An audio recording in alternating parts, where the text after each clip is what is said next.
Good morning. This is Holly with Holly's Joys, and I am here today with a special guest. I'm super excited. This is Piper, and I am going to interview Piper. She is my most precious eldest granddaughter. And what I wanted to do today is show maybe a difference between somebody who is 60 plus and somebody else who is a teenager, and just what were our thoughts and values, if they're the same or if they're different. So I have written out a few questions and we'll just go and see what happens.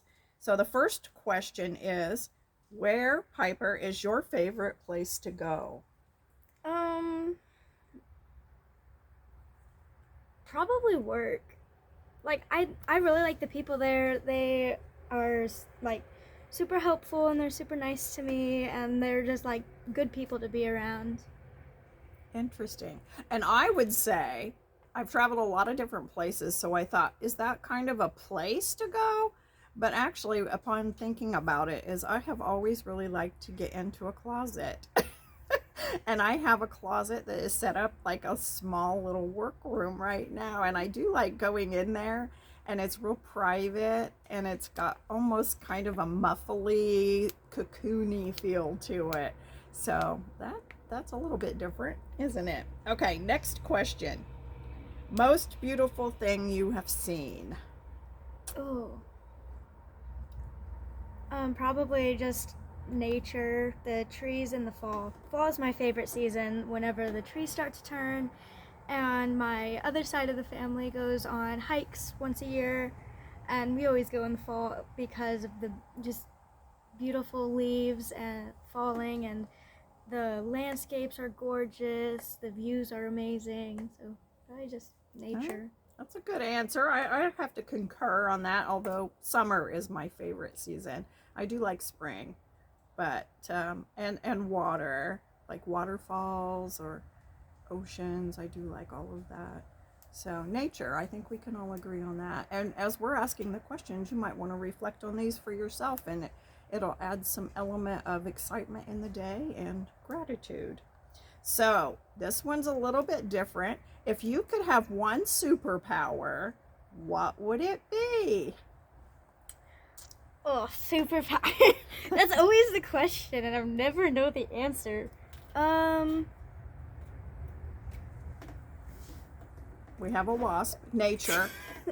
so beautiful. If I could have a superpower, I would probably want to be able to teleport because there's so many places that I want to go to, and it'd be just easier if I could just be there, teleport there, Oh, I do like teleportation. I hadn't thought about that one. and then I could just sleep until 7:44 and then just teleport to school on time. It's just that easier. I do like that one. She may have convinced me. I was gonna say compulsion. You know, where you can like that girl Like on in the Umbrella Vampire Academy that says, "I heard a rumor," or like the vampires that compel, look you in the eyes. I mean, you have to do what you're thinking for them to do, or something you tell them to do.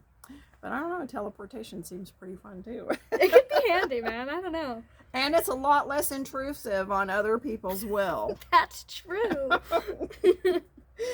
Okay, if you could give everyone in the world a gift, the gift has to be the exact same thing. What would it be? Love. Nice. I was gonna There's say so peace. there's so much hate in the world. There is, but if you have love, you would have peace. So it's gonna go hand in hand. Yeah. Yeah. I think that's a good one. Now, if you could set a rule for the family and everyone had to follow it, what would your rule be? Normal conversations at the dinner table. That's specific. Yes, because every time we have a family dinner, which we don't have much anymore because I usually have to work or I dance, then it's always about something weird. Like, I remember one time we were eating dinner and my mom started talking about a lamp made out of human flesh while we were eating at the dinner table.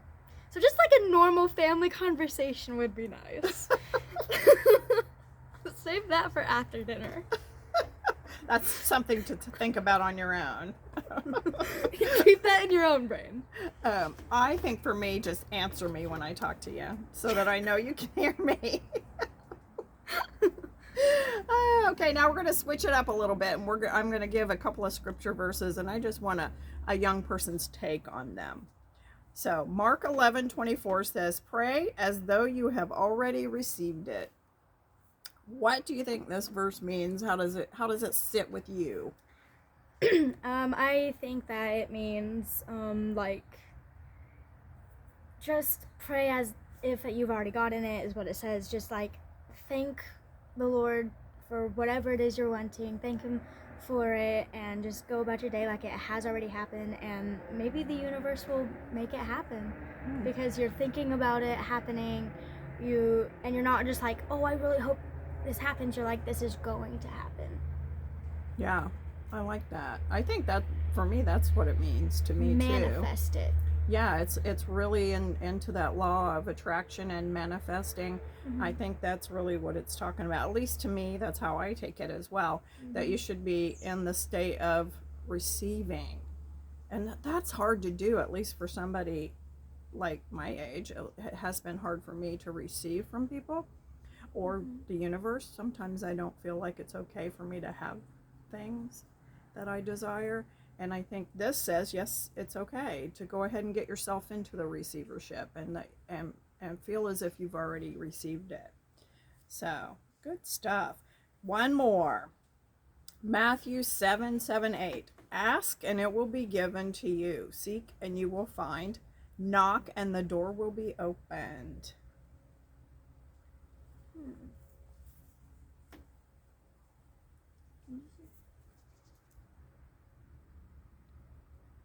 Ask and it will be given. Oh, those ones are difficult. I feel like, for me it means like, again, just like something that just manifested, honestly. Like, don't think, will this happen? Think it will. Yeah. Because then it's more likely to happen, you know? Yeah, and when I read it, I think, it sounds to me like God doesn't say no.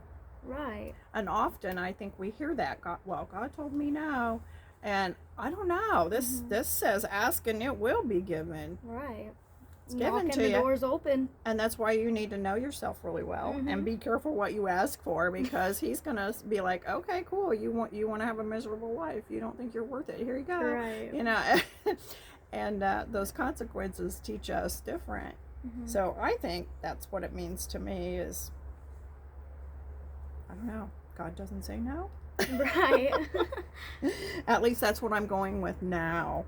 So describe your idea of a perfect life, but you cannot force your will on somebody else, even in the story of your life. It's about you.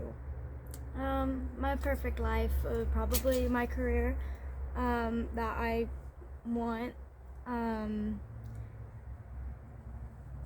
To live somewhere nice, scenic, maybe. Just enjoy life with my partner and possibly a family. Just, I don't know. Happy. Yeah. Yeah. Happy. Happiness and joy. I mean, if you have that, I think you don't really need anything else, right? That sounds good. That's my idea of a good life too. I want to be happy when I wake up, happy that I did wake up, and thankful, and just have joy throughout the day. And I know that's not 100%. We are people. Things do happen that throw that off. But as an overall feel for your life, that's what I would want to. And I think that's what we've accomplished in our lives. Yeah. Thank you for being here for the interview. You're welcome. And I love you very much. And I appreciate everybody out there for watching. And I want you to like, share, do all the things, follow, whatever it is you need to push buttons and all that. And I appreciate you so much. And hopefully today you'll think about the questions we talked about and see what the answers are for you, because it's okay if they're different. Everybody needs to celebrate their individuality and still at the same time know we're all a part of each other. So have a great day, and we'll see you next time. Bye.